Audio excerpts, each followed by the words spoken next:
बच्चों, हमने पढ़ा था अभी फ्रांस की क्रांति के कारण पढ़े थे हमने, है ना। तो ध्यान से सुनना कि फ्रांस में क्रांति क्यों हुई। हमने आपको बताया था पहले भी कि लुई 16वां अच्छा राजा नहीं था। उसने कई ऐसे काम किए जिससे जनता पर टैक्स बढ़ा दिया। रानी एंटोनेट से शादी की और उसने अमेरिका के 13 उपनिवेश आज़ाद करवा दिए, लेकिन वो कर्ज के बोझ में डूब गया। लुई 16वें ने कई गलतियाँ की और फ्रांस की जनता उससे नाराज़ हो गई, है ना। तो क्या हुआ, अब देखिए यहाँ क्रांति की शुरुआत, है ना। फ्रांस के राजा के लिए एक नियम था कि राजा को यदि अपना राजकोष भरना है, यानी कि खजाना भरना है, तो राजा को सबसे पहले एक यहाँ फ्रांस में एक सभा थी जिसका नाम था एस्टेट्स जनरल, यानी कि इसे बोलते हैं प्रतिनिधि सभा, एस्टेट्स जनरल, है ना। इस सभा की अनुमति लेनी पड़ती यदि राजा को कोई टैक्स बढ़ाना है ना। लिखा है देखो, मंजूरी लेनी पड़ती, इसमें लिखा है देखो आप, है ना। अब राजा को खजाना भरना था, तो इस राजा ने ये एस्टेट जनरल की एक बैठक बुलाई, है ना।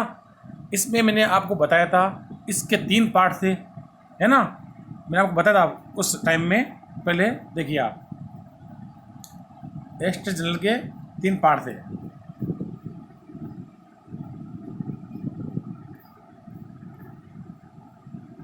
ये देखिए, वापस देखिए, ये रहा। प्रथम पार्ट था पादरी का, सेकंड पार्ट था कुलीन का, और तीसरा था साधारण वर्ग का। यानी कि प्रथम जो पार्ट थे, है ना, पादरी और कुलीन, इनको मिले हुए थे विशेष अधिकार, है ना। यानी कि ये ऐशो आराम की ज़िंदगी जीते, है ना, महलों में रहते, आराम की ज़िंदगी जीते, लोगों से टैक्स वसूलते, यानी कि इनको मिले हुए थे विशेष अधिकार मिले हुए थे। और तीसरा जो वर्ग था, देखो आप, साधारण वर्ग, इसमें देखो बड़े व्यापारी, वकील, है ना, और डॉक्टर, इंजीनियर, और भी कुछ लोग थे, किसान, कारीगर, छोटे किसान, भूमिहीन किसान, मजदूर, नौकर, ये सब लोग इसमें शामिल थे। राजा को अनुमति लेनी पड़ती कि ये जो तीनों सभा है, ये तीनों, समझ गए आप, ये तीनों। अब राजा ने टैक्स बढ़ाने के लिए 5 मई, याद रखना आप, 5 मई 1789 को राजा ने इस सभा को बुलाया। इस सभा के लोग आए यहाँ पर। अब समझ लो आप ऐसा मान लो, मैं आपको एक उदाहरण दे रहा हूँ, सुनो आप, किताब में ने दे रखा है, देखो आपको दे रहा हूँ उदाहरण। देखिए इसमें लिखा है कि 300 व्यक्ति पादरी आ गए, है ना, 300 व्यक्ति कुलीन आ गए, और मान लो 1000 आदमी कहाँ से आए, तृतीय स्टेट से, है ना। क्योंकि पादरी की और कुलीन की संख्या कम थी, मान लो 300 है इसमें, और तृतीय की संख्या मान लो 1000, है ना, क्योंकि इनकी संख्या ज़्यादा थी। अब राजा ने बैठक बुलाई। राजा ने बोला कि मैं टैक्स बढ़ाने जा रहा हूँ, तो इसके लिए अनुमति दीजिए, यानी कि परमिशन दीजिए। तो पादरी और कुलीन, इन दोनों ने बोला हाँ, और साधारण वर्ग ने बोला ना, यानी कि हम टैक्स नहीं देंगे। ऐसा कुछ तय हुआ यहाँ पर। अब आप देखो, नियम के हिसाब से वोट कैसे होना चाहिए, वोट कैसा होना चाहिए। देखो आप, पादरी के पास 300 वोट, कुलीन के पास 300 वोट, यानी कि 600 वोट। अब मान लो साधारण वर्ग है, उसके पास कितने वोट है, 1000 वोट, यानी कि 300 इनके पास 600, यानी कि 600 वोट हो गए दोनों के मिला के। इनके पास 1000 वोट है, तो जीत किसकी होनी चाहिए, हैं, जीत होनी चाहिए साधारण वर्ग की। यानी कि उन्होंने बोला कि टैक्स अब नहीं लगना चाहिए, क्योंकि साधारण जनता को टैक्स देना पड़ता हमेशा, तो उन्होंने मना कर दिया। लेकिन नियम ये नहीं था फ्रांस के अंदर। नियम ये था, एक वर्ग का एक वोट, जिसके पूरा पादरी वर्ग का मिलाकर, एक सदन का एक वोट, और कुलीन का पूरा मिला के एक वोट, और साधारण का मिला के पूरा एक वोट, है ना। एक व्यक्ति का एक वोट नहीं है इसमें, एक वर्ग का एक वोट है। है ना। अब देखो इसमें गलती क्या हो रही है, गलती ये हो रही है मिस्टेक कि एक व्यक्ति को एक वोट मिलना चाहिए था, लेकिन यहाँ पर क्या हो रहा है, यहाँ पर एक सदन का एक वोट है। यानी कि पादरी और कुलीन ने बोला कि टैक्स लगाना चाहिए और साधारण ने बोला नहीं लगना चाहिए, तो पादरी का और कुलीन का एक एक यानी कि 2 वोट और साधारण के पास 1 वोट, यानी कि साधारण वर्ग की क्या होगी, इसमें हार हो गई। राजा ने बोल दिया कि अब टैक्स लगेगा क्योंकि मेरे पास अब बहुमत है, जबकि नियम गलत था। नियम क्या होना चाहिए, एक व्यक्ति का 1 वोट, है ना। ये आगे अपना यहाँ पर अब देखिए आगे अपन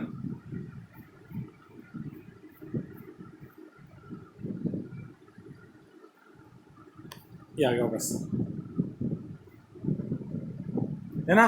अब देखो मैंने आपको बोला था लुईस सोल्वे ने 5 मई 1789 को स्टेट जनरल की एक बैठक बुलाई, है ना।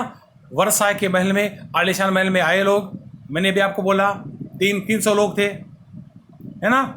600 कुल मिला के थे इसमें, तीसरे में 600 थे। लेकिन नियम क्या था कि एक सदन का 1 वोट, जो गलत था, ये नियम से नहीं था। तो राजा ने बोला कि बहुमत मिल गया है, अब आप सभी को टैक्स देना पड़ेगा। लेकिन ये प्रथा, है ना, ये प्रथा तीसरा जो वर्ग है, देखो आप यहाँ देखो, देखिए तीसरा वर्ग जो है ना, मांग रखी कि अब की बार पूरी सभा द्वारा मतदान होना चाहिए, जिसमें प्रत्येक सदस्य को एक मत देने का अधिकार होगा, है ना।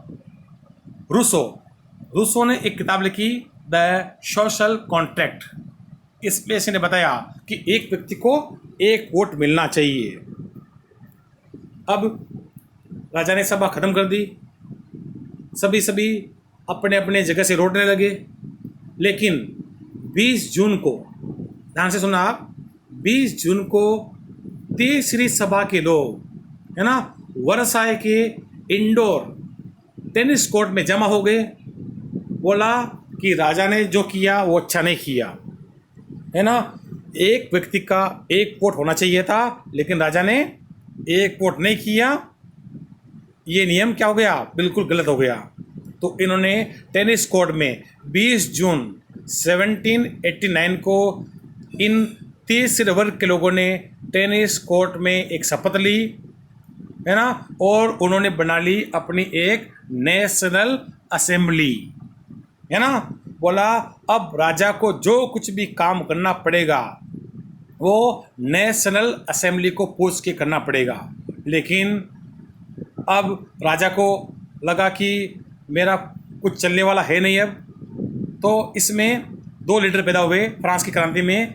एक का नाम था मिराबो और दूसरे का नाम था आबेसिए, है ना। इन्होंने मांग रखी कि बिना प्रतिनिधि के कर नहीं, यानी कि जब तक असेंबली में हमारा बहुमत नहीं होगा हम टैक्स नहीं देंगे, कर नहीं देंगे। अब आज के बाद जो नियम बनेगा, एक व्यक्ति का 1 वोट। आखिरकार राजा ने मांग मान ली, नेशनल असेंबली को मंजूरी दे दी। अब देखिए आप, जब फ्रांस में बन गई नेशनल असेंबली, है ना। अब देखो ये देखिए यहाँ देखा ना, नेशनल असेंबली का प्रारूप तैयार कर लिया गया और जनता ने ये बना ली नेशनल असेंबली, है ना।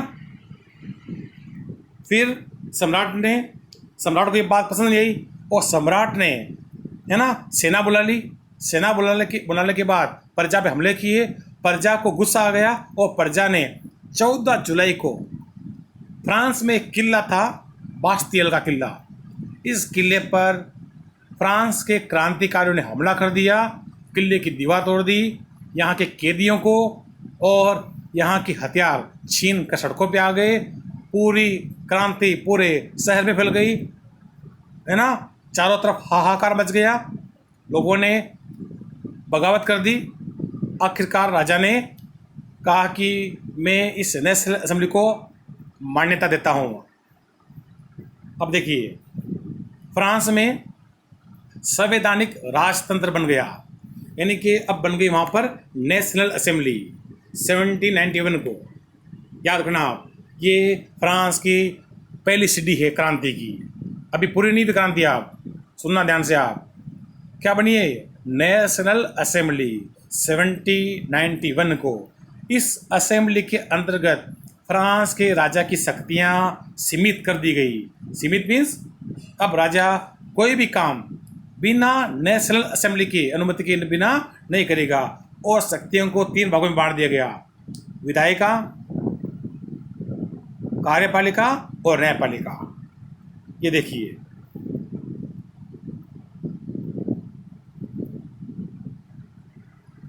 ये है नेशनल असेंबली।